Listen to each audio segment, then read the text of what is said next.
just another, so here it's used periosteum, the membrane on the outside, right here. The endosteum is the membrane in the center. Obviously the center is full of blood vessels and all that kind of stuff. Here you can see up here there, well, it's not labeled, is it?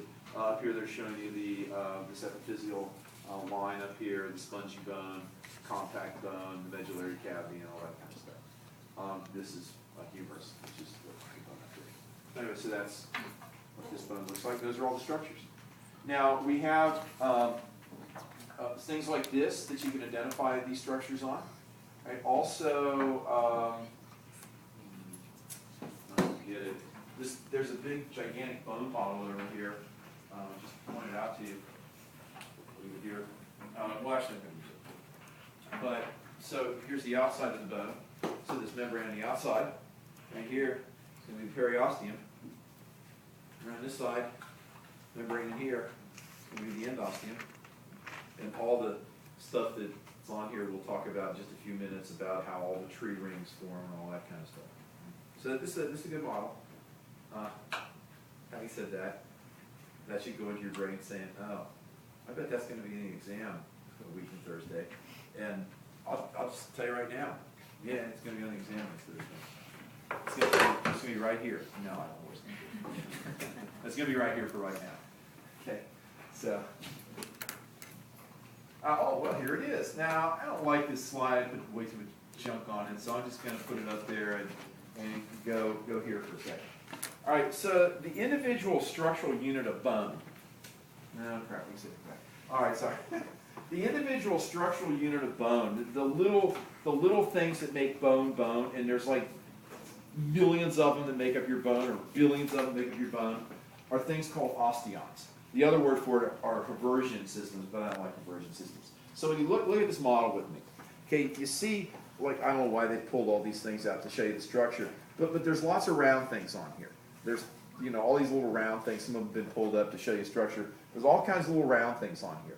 And these round things make up the structure of bone, okay? They're called osteons. And the osteons have a central canal. I'll show you the bigger picture in just a second. They have a central canal with little side connecting canals. Now, okay, look on this side here. Okay, see these red lines? I think there's some red lines on here that are running through there. Okay, these are called perforating canals because, see, the blood supply's in here, right? But all these cells are alive, so the blood supply has to penetrate the bone, and it does it with these things called perforating canals. Is it up there? There's another, yeah, it's not up there. The other name for them are Volkmann's canals. You'll probably see that in the book. I call them perforating canals. It's a little easier. So these are the side canals. So these red things over here that are connecting everything are the perforating canals. If you turn it over here, it looks like a termite mound or something like that, where it's got these little things which don't like have anything in them. Those are just the perforating canals. There's not any veins in them. Right? So now the concentric rings, like the tree rings, and I'll show you in just a second, are called lamellae, like layers, right? And there's different kinds of lamellae. Now, also on this slide, on this bone model, you can see, like, let's do this side or on the top here. You can see there's little black things on there that look like little bugs, right? Those are supposed to represent the osteocytes, the bone cells, right? And they've got little, like, arms on them, so they do look like little bugs, right? Don't call them bugs. But they live in a little hole called a lacunae, just like chondrocytes do, if you remember that. They have little small side connecting canals. I'll show you in a bigger picture called canaliculae. But they're all alive. This is a living structure in your body. And the rings, the lamellae, occur in three varieties that I can show you on a slide, but you can really see it well on here. So this is something you probably want to study for the lamellae. So there's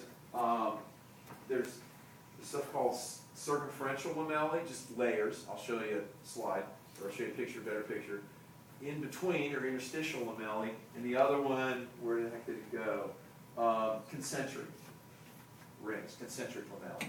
Right. So here's how it kind of works. Oops. Here's how it sort of works. See if I can find something that's got it. Okay. So you got a central canal, and then you've got rings like this. Right? It looks like a tree ring. Okay, and then you got the little osteocytes in here. Right? Okay, so one of these things would be an osteon. Let me find. Oh, there we go. So this thing, so this round thing would be an osteon.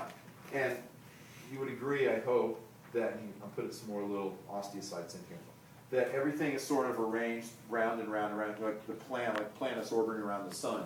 So these concentric rings, because this is the central canal.